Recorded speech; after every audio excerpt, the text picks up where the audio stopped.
What's the key to keep things going here on this West Coast trip?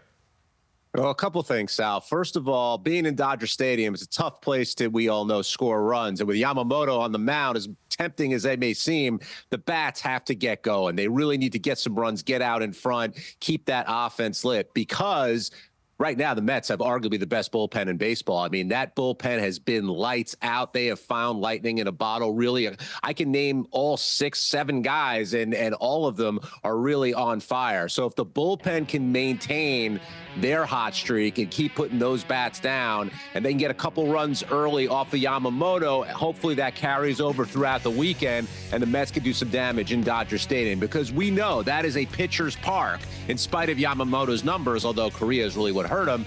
I think that if the Mets can put up some offense, turn things over to the bullpen in the 6th or 7th inning, they're going to be in good shape for this series. Yeah, we're going to find out a lot more about this team, John, especially the pitching, as you said, because they're going to have to shut down this lineup. And then I think the offense as well. I mean, this is kind of, it feels like a kind of sum of their parts type of team right now. They're getting a lot of contributions up and down the lineup, and a lot of two-out hitting. It's starting to remind me of the 22 season, at least for the majority of that year, when they were getting a lot of clutch hits. They're hitting .316 with runners in scoring position, 2 outs, which is really phenomenal. I was talking to somebody with the Mets this week, and they said, don't overlook the fact that Eric Chavez is back as the hitting coach this year. Remember, he was there in 22. He's back there now after a year as the bench coach.